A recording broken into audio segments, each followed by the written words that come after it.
नमस्कार बच्चों आप सभी का आज की इंग्लिश की क्लास में बहुत बहुत स्वागत है। आज हम इंग्लिश ग्रामर में एक्टिव और पैसिव वॉइस करेंगे और आज का हमारा जो टेंस है वह है पास्ट कॉन्टिन्यूअस टेंस। तो बच्चों, जब हम सबसे पहले हमें यह देखना है कि हम अपने सेंटेंसेस में पास्ट कॉन्टिन्यूअस टेंस की पहचान कैसे करते हैं। तो जो पास्ट कॉन्टिन्यूअस टेंस है उसकी पहचान है कि उसमें वाज वर का यूज किया जाता है, वाज और वर, और साथ में वर्ब की फर्स्ट फॉर्म के साथ हम ing का यूज करते हैं।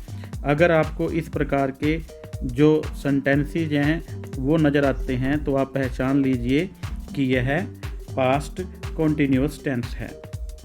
वैसे भी जब आप टेंस को पढ़ते हो तो इसमें कोई जो वर्क हो रहा है वह चल रहा है, अभी वो प्रोग्रेस में है, यानी कि पास्ट टाइम में वह इन प्रोग्रेस है, वो चल रहा है। तो उससे भी हमें पता चल जाता है कि हमारा जो सेंटेंस है वह पास्ट कॉन्टिन्यूअस टेंस में है।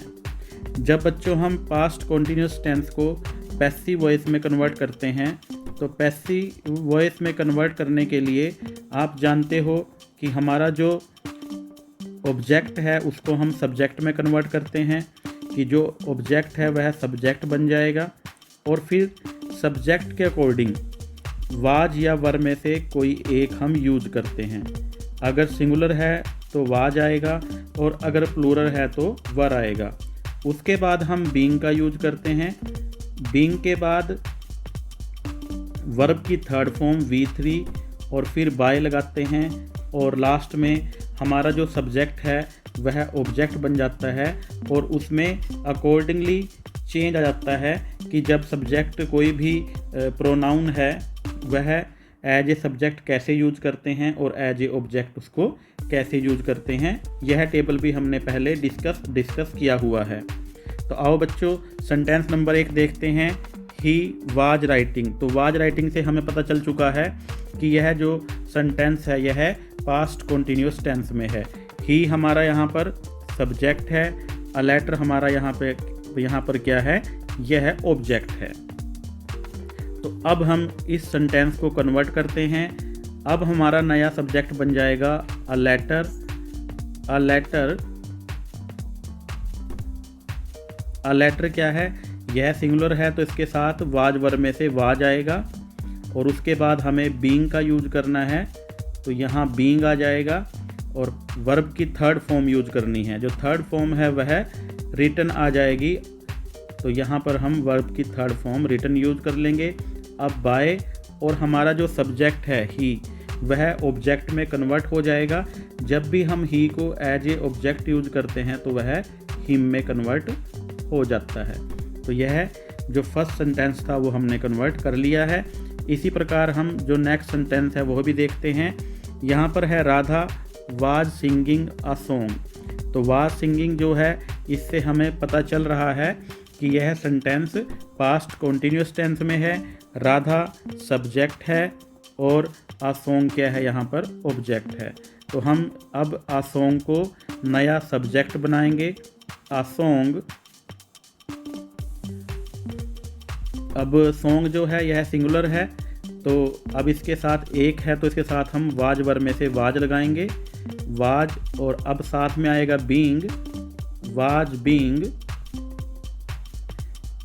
सिंग, जो सिंग है इसकी जो थर्ड फॉर्म है वो ठीक है, सिंग सैंग संग होती है तो यहाँ पर संग आ जाएगा बाय राधा। अब राधा क्या है, यह एक नाम है और जब कोई नाम होता है तो जब उसको हम एज ए सब्जेक्ट या एज ए ऑब्जेक्ट यूज करते हैं तो वह नेम वही रहता है। तो यहाँ पर हम राधा यूज करेंगे। अब नेक्स्ट सेंटेंस है। अब बच्चों आपको अच्छी प्रकार से समझ में आ रहे होंगे कि हम इसको किस प्रकार कर रहे हैं। दे क्या है, यहाँ पर यह सब्जेक्ट है। वाज वर्ब प्लेइंग क्या है, ये जो हमारी हेल्पिंग वर्ब और वर्ब है, इससे हमें पता चलता है कि हमारा जो यह सेंटेंस है यह पास्ट कॉन्टिन्यूअस टेंस में है। और ये अमैच क्या है, यह हमारा ऑब्जेक्ट है। अब इसको हम सब्जेक्ट में कन्वर्ट करेंगे। अ मैच वाज, क्योंकि यह सिंगुलर है तो वाज आएगा, वाज बीइंग प्लेड, प्ले की थर्ड फॉर्म प्लेड बनेगी, प्लेड बाय, दे का बन जाएगा दैम। तो आपने यह टेबल भी अच्छी प्रकार से देख लेना है और इसको याद कर लेना है। दे कन्वर्ट हो जाएगा दैम में। अब नेक्स्ट सेंटेंस, आप सभी ने मेरे साथ इस सेंटेंस को सोल्व करना है। तो अब हम क्या करेंगे, जो ऑब्जेक्ट है द टाइम, इसको शुरू में लिखेंगे द टाइम। अब द टाइम के अकॉर्डिंग हम वाज वर्ब का यूज करेंगे। यहाँ पर वाज आएगा, वाज, फिर बीइंग तो साथ लगेगा ही, यहाँ बीइंग आ जाएगा, being the time was being wasted, तो वेस्ट की थर्ड फॉर्म वेस्टेड हो जाएगी, यहाँ पर वेस्टेड आएगा। और बाय यू, यू को जब एज ए ऑब्जेक्ट यूज करते हैं तो वह यू होता है, यू, यूअर, यू, तो यहाँ पर यू आ जाएगा। तो यह सेंटेंस भी सॉल्व हो चुका है। अब सेंटेंस नंबर 5 देखते हैं। I was preparing a lesson, a lesson हमारा सब्जेक्ट बन जाएगा, a lesson was being prepared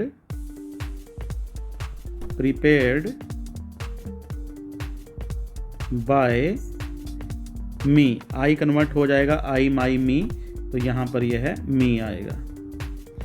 तो बच्चों, अब आपने यह सेंटेंस देखे हैं और आपको अच्छी प्रकार से यह समझ में आ गए होंगे। अब आप सेंटेंस नंबर 6 को खुद से सोल्व करके देखिए कि यहाँ पर क्या आएगा। तो बोलो बच्चों, अब मैं यहाँ पर क्या लिखूँ, हमारा जो ऑब्जेक्ट है वह सब्जेक्ट में कन्वर्ट हो जाएगा। तो ऑब्जेक्ट है यहाँ पर सम्स, तो हम सम्स को पहले लिखेंगे सम्स। अब हमने देखना है कि जो हमारा सब्जेक्ट है वह सिंगुलर है या प्लूरल है। तो ये सम्स है, यह प्लूरल है, तो इसके साथ वर आएगा, सम्स वर, और अब साथ में बीइंग लगेगा, being sold, being sold by me, तो यहाँ पर आई मी में कन्वर्ट हो जाएगा। अब देखते हैं sentence number 7, Mohan was helping the poor, तो यह कन्वर्ट हो जाएगा the poor was helped, sorry यहाँ पर अभी क्या आएगा, वाज के साथ बीइंग आएगा, पुअर वाज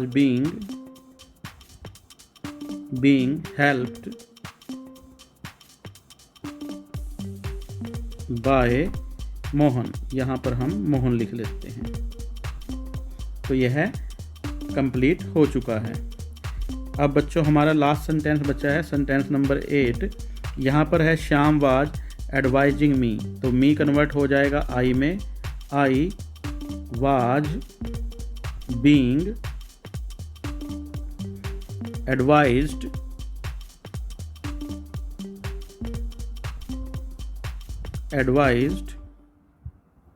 बाय श्याम,